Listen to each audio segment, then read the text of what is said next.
Sekarang ini acara maulidan yang sering kita lakukan setiap tahun, ini hukumnya apa? Bid'ah ataukah sunnah? Maka para ulama mengatakan hukum maulidan yang kita adakan setiap tahun itu adalah bid'atun hasanah. Memang perbuatan baru tapi yang bagus, tidak bertentangan dengan syariatnya Nabi Muhammad SAW.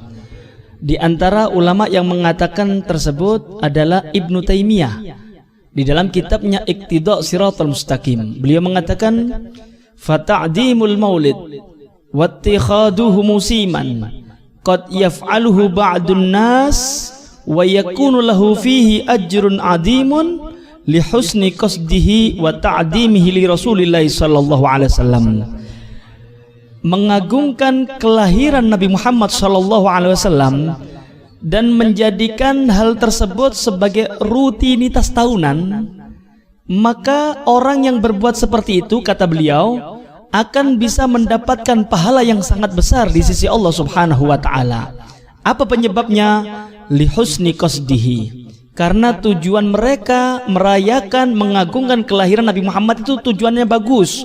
Wa ta'dimi li Rasulillah sallallahu alaihi wasallam, dan sebagai bentuk pengagungan terhadap Nabi Muhammad sallallahu alaihi wasallam. Artinya Ibnu Taimiyah mendukung amalan yang kita lakukan, yaitu mengadakan acara maulidan ketika memasuki bulan kelahiran Nabi Muhammad sallallahu alaihi wasallam. Beliau Ibnu Taimiyah ini Bu, adalah salah satu ulama panutan orang-orang yang anti maulidan. Ibnu Taimiyah ini adalah syekhus suyukhnya mereka, guru besarnya orang yang anti maulid.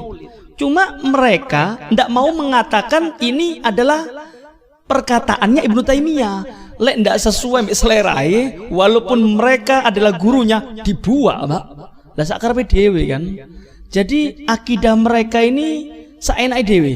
Kalau sesuai dengan seleranya dia pakai, kalau gurunya tidak sesuai dengan seleranya dia lempar itu fatwa. Padahal Ibnu Taimiyah ini adalah ulama besar. Beliau mendukung amal-amal kita, diantaranya yaitu mengadakan acara maulidan. Kemudian maulidan niki hukumin apa? Begini, hukum di dalam agama itu ada 5. Wajib, haram, wajib, sunnah, haram, makruh, mubah. Ini hukum agama. Ketika ada perintah dari Al-Quran maupun hadis, maka akan muncul 2 hukum. Apa itu? Ada kalanya itu perintah wajib, ada kalanya perintah itu sunnah. Paham ya? Kalau ada larangan baik dari Al-Quran maupun hadis, ya kalau ada larangan nih, ada ayat Quran yang melarang atau hadis Nabi Muhammad ada larangan, maka akan muncul 2 hukum.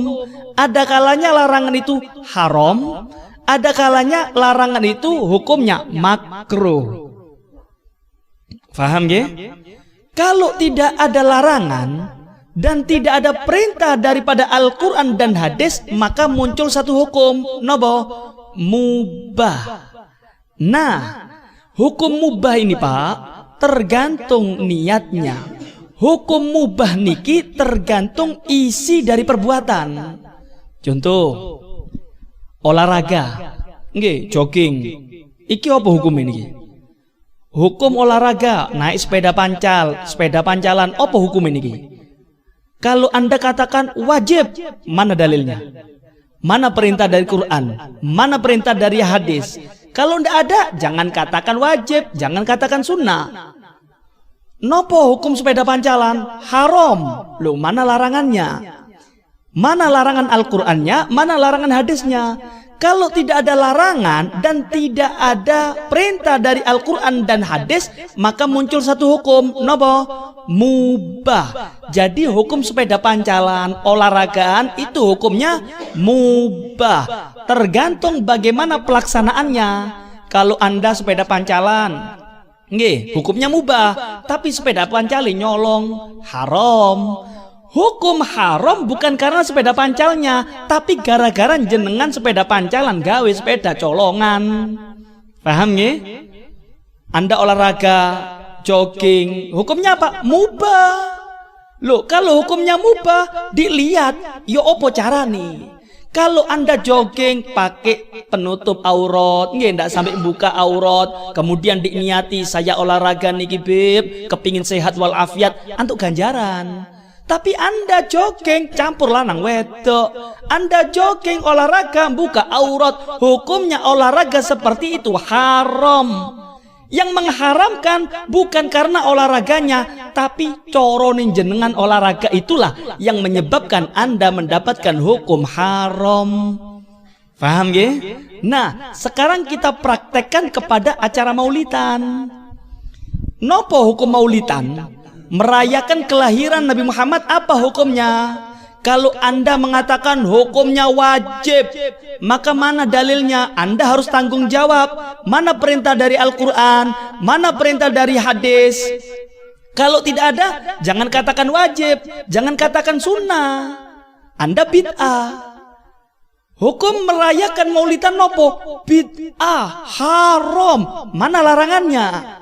Ketika Anda mengatakan maulidan bid'ah, ketika Anda mengatakan maulidan itu haram, mana dalilnya? Mana larangannya? Kalau ada larangan dari Al-Quran dan hadis, monggo. Tapi kalau tidak ada larangan dari Al-Quran dan hadis, jangan katakan bid'ah, jangan katakan dolalah, jangan katakan haram. Berarti hukum maulidan tinggal satu hukum, nopo? Mubah. Paham ya? Mubah. Kemudian dilihat isinya opo maulidan niki.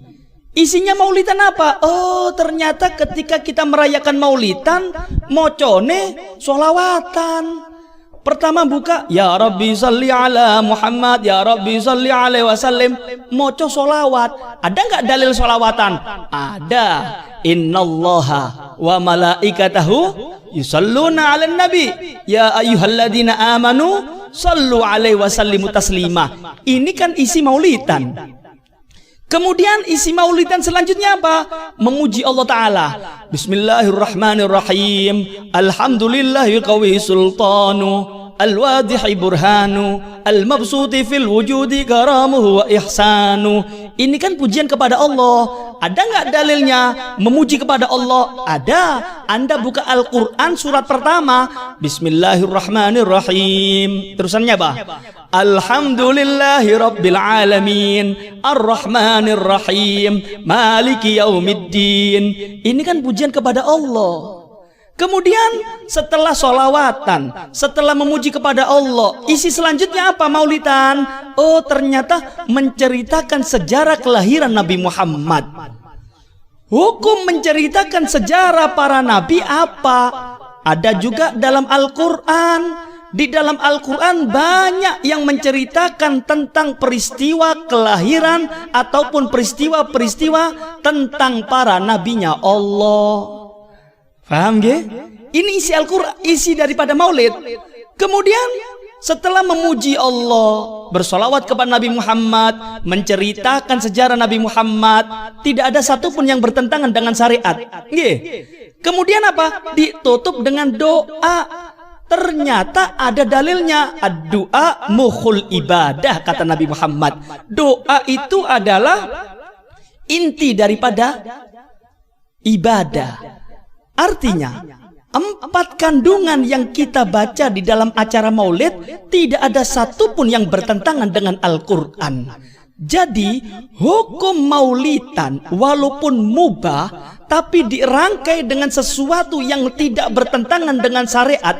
Bahkan ada pendukung-pendukung daripada dalil, baik dari Al-Quran dan hadis, maka namanya bid'atun hasanah, bid'ah yang bagus, bid'ah yang tidak bertentangan dengan Al-Quran. Ketika Anda lakukan, Anda dapat pahala. Lek istimbatul ahkam koyok ngene, Pak. Kalau Anda mau memberi hukum kepada satu perbuatan, ojo sak karepe dhewe. Bid'ah, enak temen. Kenapa kok bid'ah tidak dicontohkan oleh Nabi Muhammad SAW? Kalau Anda berpedoman bahwasanya bid'ah adalah sesuatu yang tidak pernah dicontohkan oleh Nabi Muhammad, maka Ibnu Taimiyah adalah pelaku bid'ah. Kenapa? Di dalam kitab Bid'atul Idhofiyah, Ibnu Taimiyah itu rutinannya, wiritannya setiap malam baca Al-Fatihah sampai subuh. Ini adalah rutinan wiritan daripada Ibnu Taimiyah, membaca Al-Fatihah sampai subuh. Sekarang cari dalil yang menginformasikan kepada kita bahwasanya Nabi Muhammad pernah memberi contoh kepada kita kalau Nabi Muhammad mau Fatihah mulai bengi sampai subuh. Ono benda? Berarti Ibnu Taimiyah luwih pinter teko Nabi Muhammad. Nabi Muhammad tidak pernah mencontohkan. Kok Ibnu Taimiyah wiritan dewe? Berarti Ibnu Taimiyah adalah pelaku bid'ah. Kenapa Ibnu Taimiyah kok berani melakukan perbuatan yang tidak dicontohkan oleh Nabi Muhammad? Kenapa? Karena Ibnu Taimiyah faham pengertian bid'ah bukan berarti tidak dicontohkan oleh Nabi Muhammad. Pengertian bid'ah adalah ma yukhalifu sunnah wal kitab. Itu bid'ah. Apapun yang bertentangan dengan Al-Quran dan hadis, itulah bid'ah. Selama tidak bertentangan dengan Al-Quran dan hadis, walaupun tidak pernah dicontohkan oleh Nabi Muhammad, itu adalah bid'ah yang hasanah.